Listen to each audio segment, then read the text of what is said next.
মূল্যস্ফীতির লাগামহীন ঊর্ধ্বগতিতে নিত্যপণ্যের দামে দেশের নিম্ন ও মধ্যবিত্তের জীবনযাত্রার ব্যয় ক্রমেই অসহনীয় হয়ে উঠছে। মধ্যপ্রাচ্য সংঘাত, জ্বালানির মূল্য সমন্বয় এবং বাজার ব্যবস্থাপনার দুর্বলতার প্রভাব পড়েছে সামষ্টিক অর্থনীতিতে।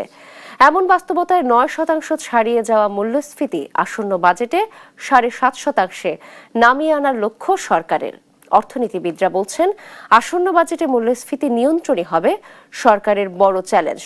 শাহিনুল ইসলাম সাগরের আরও একটি প্রতিবেদন। মধ্যপ্রাচ্যে যুদ্ধ পরিস্থিতি, জ্বালানির মূল্য বৃদ্ধি এবং সরবরাহ ব্যবস্থার চাপে দেশের বাজারে বেড়েছে প্রায় সব ধরনের নিত্যপণ্যের দাম। এতেই চাপ পড়েছে মূল্যস্ফীতিতে। চলতি অর্থবছরের বাজেট প্রস্তাবে মূল্যস্ফীতি ধরা হয়েছিল ৬.৫%, তবে বাস্তবতায় তা বেড়ে সংশোধিত বাজেটে করা হয় ৭%। একই সময়ে কমানো হয় জিডিপি প্রবৃদ্ধি লক্ষ্যমাত্রাও। অর্থবছরের শুরুতে মূল্যস্ফীতি ৮% ঘরে থাকলেও গেল এপ্রিল মাসে তা ফের ছাড়িয়ে যায় ৯%। এতে বেশি চাপে পড়েছে নিম্ন মধ্যবিত্ত পরিবার। ক্যাব বলছে, বৈশ্বিক বাস্তবতার পাশাপাশি বাজারে অসাধু ব্যবসায়ীদের কারসাজি পরিস্থিতিকে আরও জটিল করে তুলেছে। আমাদের দেশে কিন্তু নিত্যপণ্য যতটা না বাড়ার কথা তার চেয়েও বেশি বেড়ে যায় শুধুমাত্র আমাদের এক শ্রেণীর অসাধু ব্যবসায়ীদের কারসাজির কারণে। এবং মানুষের মধ্যেও একটা জিনিস আছে যেটা আমরা বলে থাকি আর কি, যে চ্যালেঞ্জিং বাইং যেটা থাকে, ক্রাইসিস বাইং যেটাকে বলি, প্রয়োজন নাই তারপর আমরা কিনি। আগামী অর্থবছরে জিডিপির আকার ধরা হয়েছে ৬৮,৩১,৬৩৩ কোটি টাকা।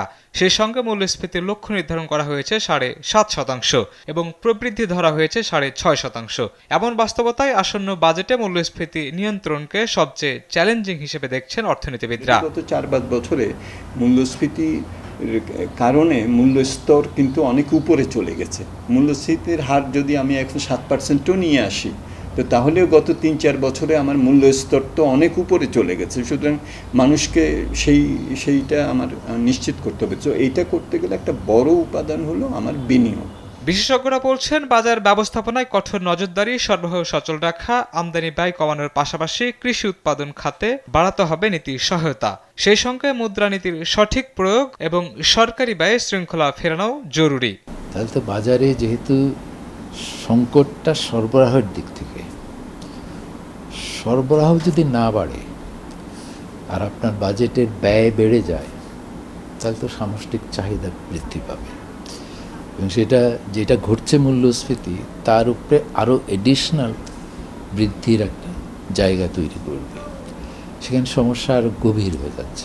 মূল্যস্ফীতি নিয়ন্ত্রণে কার্যকর উদ্যোগ নিতে না পারলে সাধারণ মানুষের জীবনযাত্রার ব্যয় আরও বাড়ার শঙ্কা অর্থনীতিবিদদের।